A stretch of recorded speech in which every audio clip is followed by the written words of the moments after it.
নমস্কার, আমি ডক্টর বোধিসত্ত্ব খান চলে এসেছি সহজ শেয়ার বাজারের আরেকটি নতুন এপিসোড নিয়ে। প্রিয় বন্ধুরা, আশা করি সবাই ভালো আছেন এবং সুস্থ আছেন। দেখুন, বিশ্বে জিওপলিটিক্যাল টেনশন থাকবে, চিরকালই তা থেকেছে। যুদ্ধ চলেছে, রাজায় রাজায় উলুখাগড়ার প্রাণ গিয়েছে। অর্থনীতি কখনো ধসে পড়েছে, মানুষজন সাফার করেছেন, কিন্তু আবার তারা মনের শক্তির দ্বারা ফিরে এসেছেন। অর্থনীতি রাইট অন ট্র্যাক হয়েছে। বর্তমানে যা অবস্থা চলছে সেটা ইতিহাস সাক্ষ্য যে এরকম অতীতেও হয়েছে।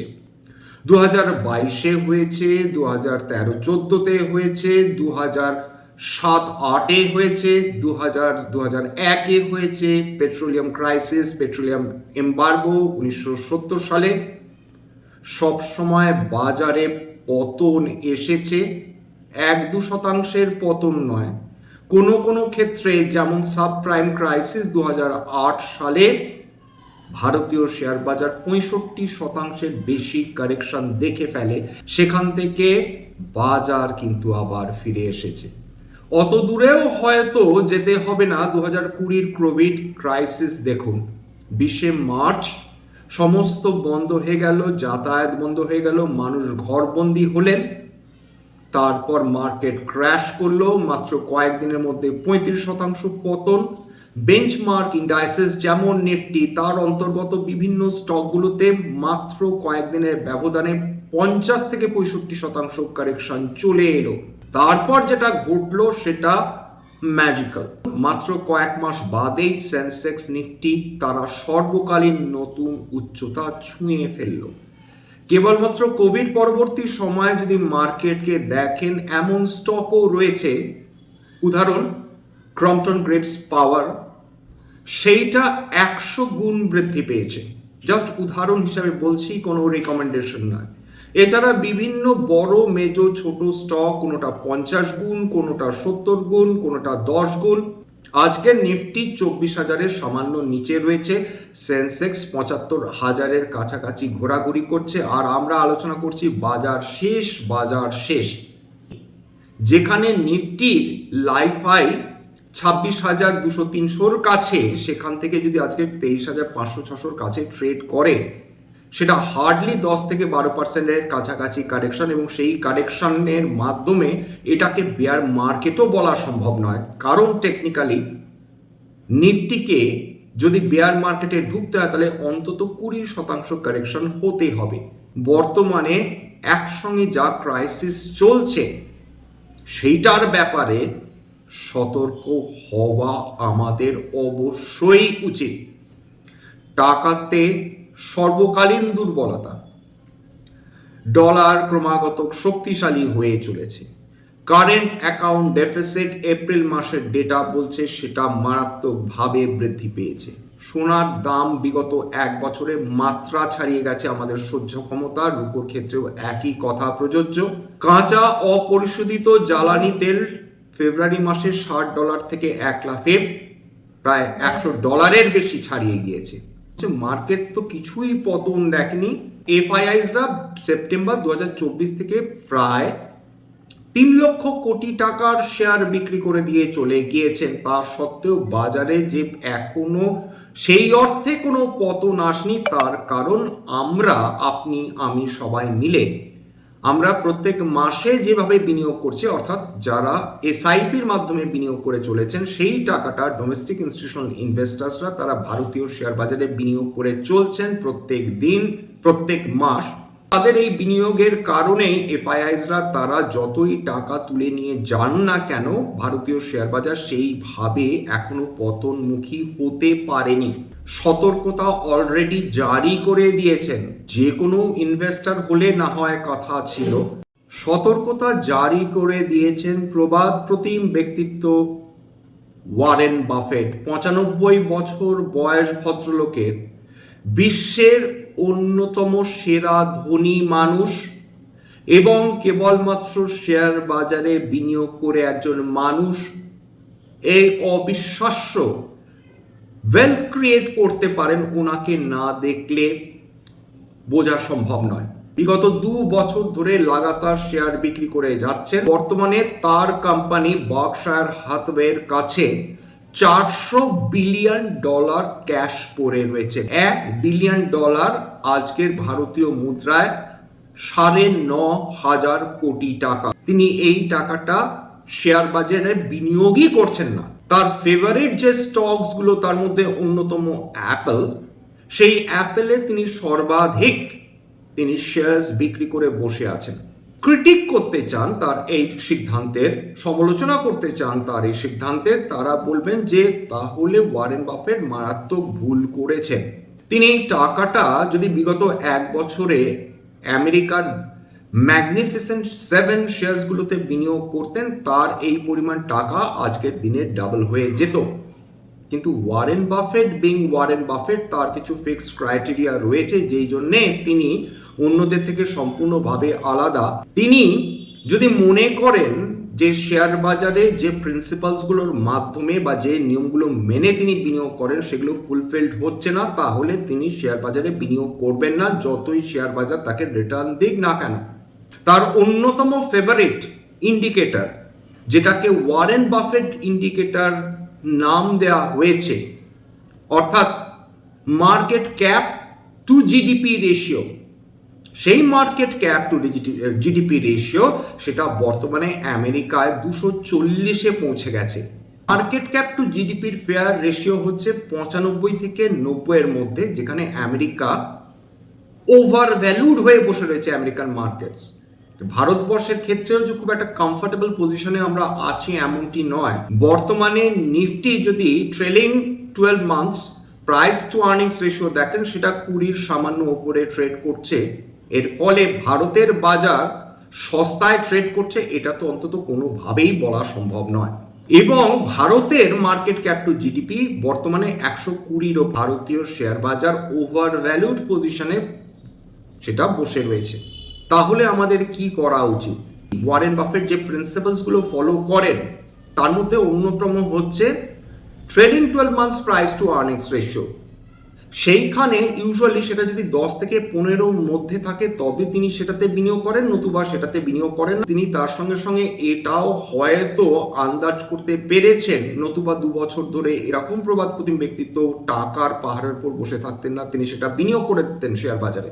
তিনি হয়তো বা আন্দাজ করতে পেরেছেন যে যুদ্ধ প্রলম্বিত হতে পারে, ইরান আমেরিকার মধ্যে শান্তি চুক্তি নাও হতে পারে, হয়তো বা তেলের দাম এমন আকাশ ফুঁড়ে বেরোতে পারে যেখানে ছোট ছোট অর্থনীতিগুলো ধসে যেতে পারে, রিসেশন আসতে পারে, স্ট্যাগফ্লেশনারি কন্ডিশন তৈরি হতে পারে।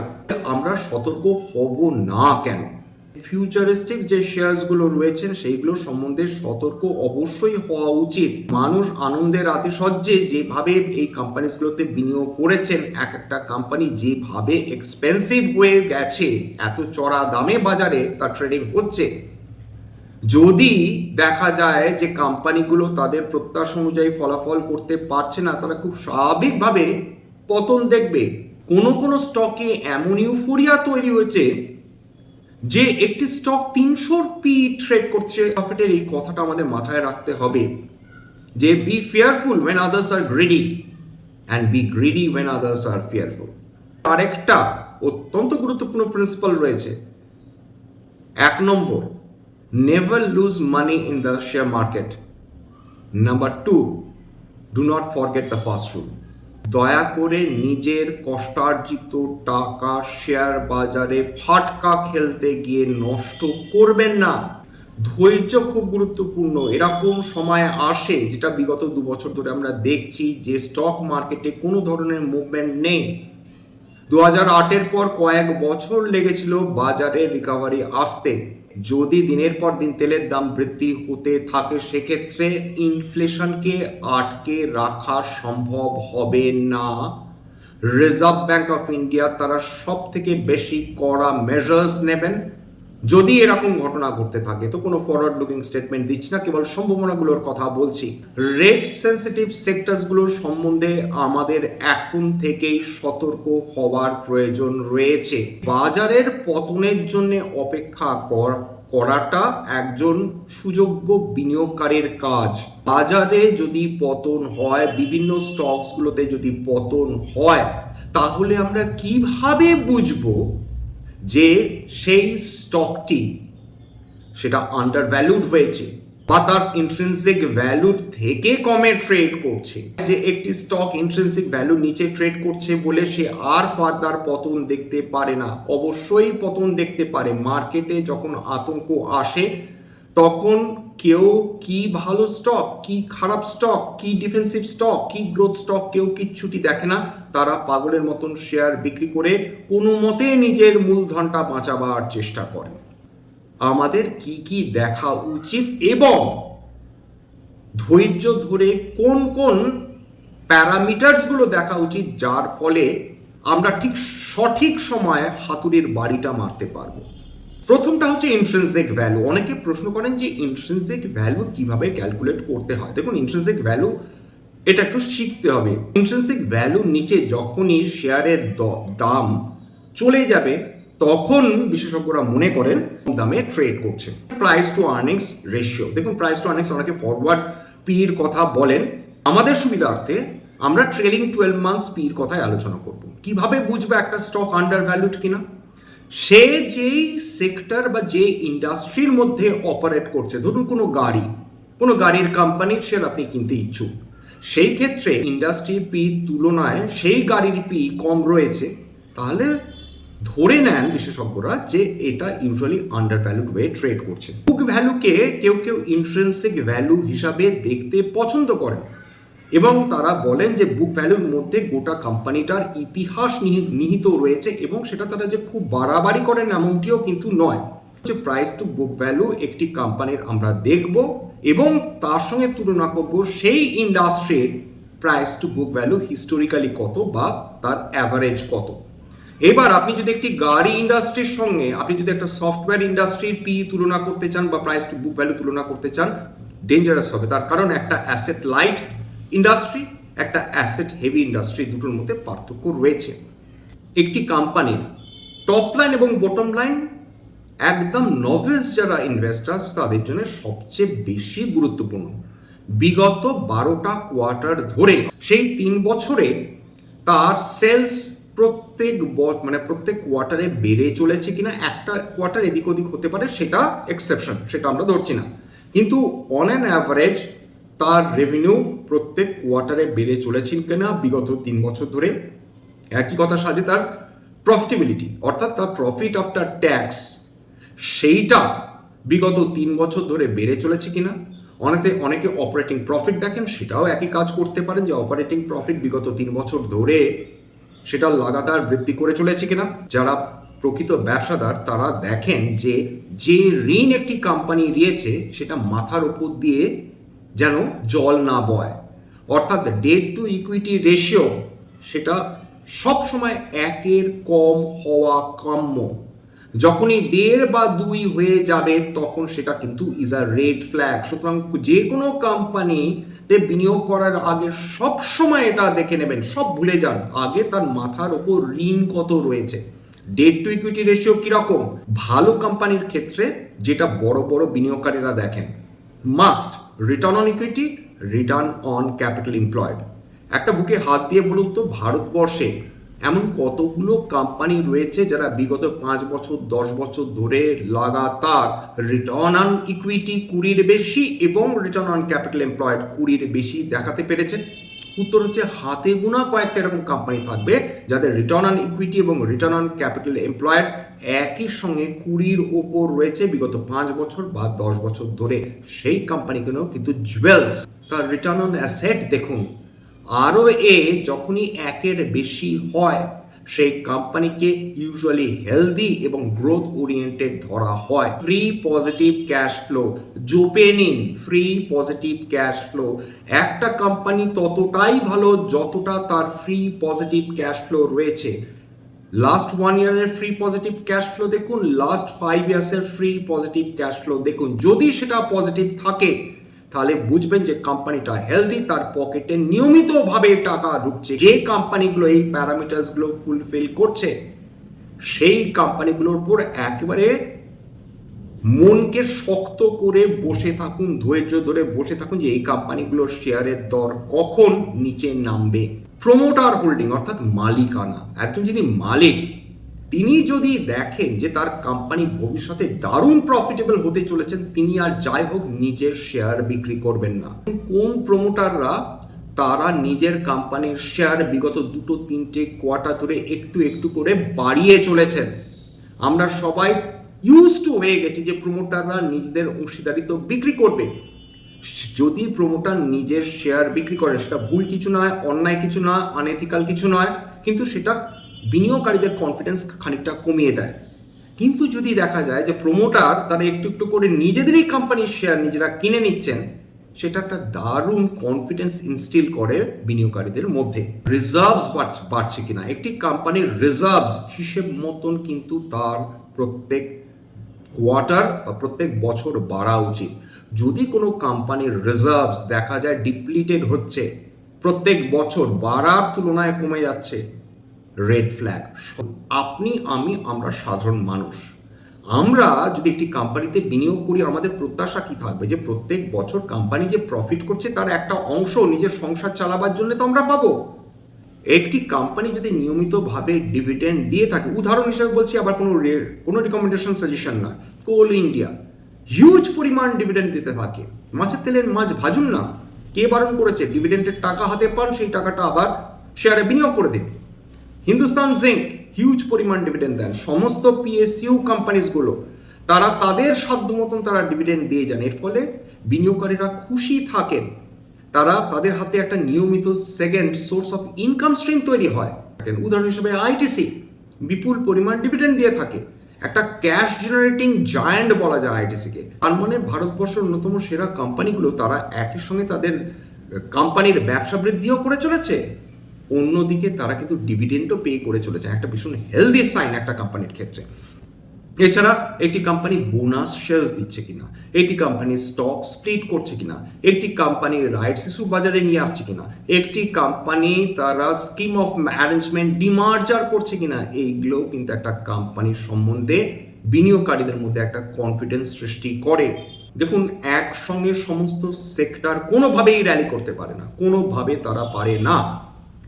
কোনো সেক্টর একটা সাইকেলে ভালো পারফর্ম করবে, কোনো সেক্টর একটা সাইকেল 5 বছর 7 বছর মোটেই ভালো করতে পারবে না।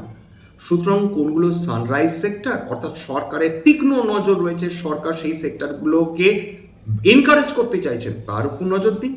আর সানসেট সেক্টর, যে সেক্টরগুলো হাই গ্রোথ নয়, খুব বেশি হলে 6-8% গ্রোথ দিতে পারে, যে কোম্পানিগুলোর সমস্যায় জর্জরিত হয়ে রয়েছে, তাদের প্রোডাক্টস এমন কিছু আহামরি নয় যার ফলে তারা বিদেশ থেকে দারুণ রেভিনিউ জেনারেট করতে পারে, সেগুলোকে সানসেট সেক্টর বলা হয়। অর্থাৎ তার ভবিষ্যৎ সুবিশাল বা দারুণ উজ্জ্বল এমনটি নয়, সেই সেক্টরগুলো সম্বন্ধে সাবধান থাকুন। সরকার যার ওপর কৃপাদৃষ্টি দান করছেন সেই সেক্টরগুলোর হিসেবের মধ্যে রাখার চেষ্টা করুন।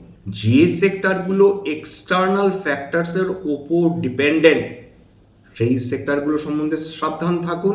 প্রত্যেক দিন যে কোম্পানিগুলো আপনাদের পছন্দের কোম্পানি, সেগুলোর সঙ্গে আমি যেগুলো বললাম ট্যালি করার চেষ্টা করুন। যখনই সুযোগ আসবে ঝোপ বুঝে কোপ মারুন। ভালো মানের শেয়ারের দাম কমা আমাদের কাছে অভিশাপ না, সেটা আমাদের কাছে একটা আশীর্বাদ। স্ট্যান্ডার্ড ডিসক্লোজার যে কোম্পানিসগুলো নিয়ে আলোচনা করলাম, হতে পারে তার মধ্যে আমার বা আমার পরিবারের ভেস্টেড ইন্টারেস্ট থাকলেও থাকতে পারে। ভবিষ্যতে যদি এই ধরনের কোম্পানিতে নতুন করে কিনি বা বিনিয়োগ করে আগাম বিজ্ঞপ্তি দিয়ে কিনতে বা বিক্রি করতে পারবো না। স্ট্যান্ডার্ড ডিসক্লেমার, এটা কেবলমাত্র একটা এডুকেশনাল চ্যানেল। বাঙালি বিনিয়োগকারীদের ইনভেস্টার অ্যাওয়ারনেস বৃদ্ধির জন্য এখানে কোনো ধরনের কোনো শেয়ারে buy sell recommendation suggestion advice এমনকি ইনফ্লুয়েন্স করার প্রচেষ্টা নেই। আমার কথা শুনে যদি কোনো শেয়ার বা কোনো অ্যাসেটে বিনিয়োগ করার বা সেল করার সিদ্ধান্ত নেন, ক্ষতির মুখোমুখি হতে পারেন। সুতরাং সবসময় একজন সেবি রেজিস্টার্ড ইনভেস্টমেন্ট অ্যাডভাইজারের পরামর্শ নেওয়ার চেষ্টা করুন বা নিজের ডিউ ডিলিজেন্স করুন, সেক্ষেত্রে আপনারা উপকৃত হলেও হতে পারেন। সবশেষে যেটা বলি, যদি এই ধরনের এপিসোড আপনাদের ভালো লাগে প্লিজ একটা লাইক দেবেন, প্লিজ সাবস্ক্রাইব করবেন, এবং যদি সত্যি মনে হয় আমার বাঙালি ভাই বোনদের জীবনে একটুখানি ভ্যালু অ্যাড করতে পেরেছি, নিজের গ্রুপে শেয়ার করে দেওয়ার চেষ্টা করবেন। আজকের জন্য নমস্কার।